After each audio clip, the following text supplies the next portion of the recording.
ফের আদালতে কড়া নেড়ে সভার অনুমতি আদায় করল বিজেপি। খারিজ হয়ে গেল পুলিশের আপত্তি।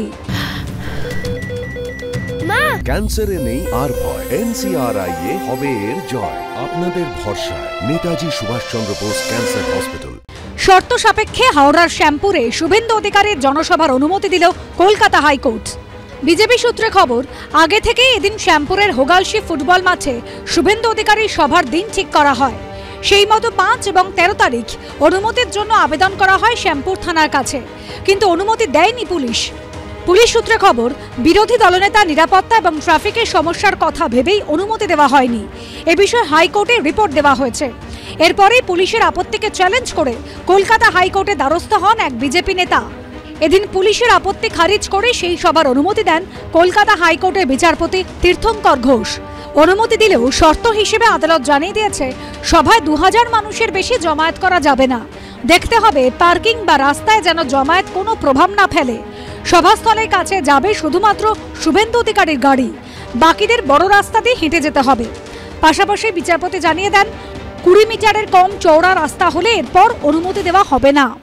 শুভেন্দু অধিকারী মহাশয় সভা থাকলে হাওড়া গ্রামীণ জেলায় প্রশাসন তরফ থেকে কোনো পারমিশন হয় না। দলদাস পুলিশ তাদের প্রথম চমকায়, সেখানে তারা যদি শক্ত হয়ে অনুমতি দিয়ে থাকে, তাহলে যে কোনো মূল্যে সেই আমাদের অনুমতি ক্যান্সেল করা হয়। আদালত অনুমতি দেওয়া এদিন বিকেলে নির্ধারিত জায়গাতেই সভা করেন শুভেন্দু অধিকারী। সেই সভা থেকে তৃণমূলকে তীব্র ভাষায় আক্রমণ করেন বিরোধী দলনেতা। পরিশেষে মিটিংটা হলো, পুলিশ বাবা পার করেগা, দিন বদলাচ্ছে। এর আগে গত 21শে অক্টোবর হাওড়ার উলুবেড়িয়ার সভা নিয়েও একই রকম পরিস্থিতি তৈরি হয়। উলুবেড়িয়ায় নেতাজি ক্লাবের মাঠে জনসভা করার কথা ছিল শুভেন্দুর। প্রথমে অনুমতি দিলেও পরে ক্লাব কর্তৃপক্ষ তা প্রত্যাহার করে নেয় বলে অভিযোগ।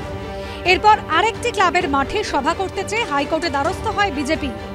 সভা করার অনুমতি দেন বিচারপতি বিভাস পট্টনায়ক। দেওয়া হয় একই রকম শর্ত। সৌভিক মজুমদার ও সুনীত হালদারের রিপোর্ট, এবিপি আনন্দ।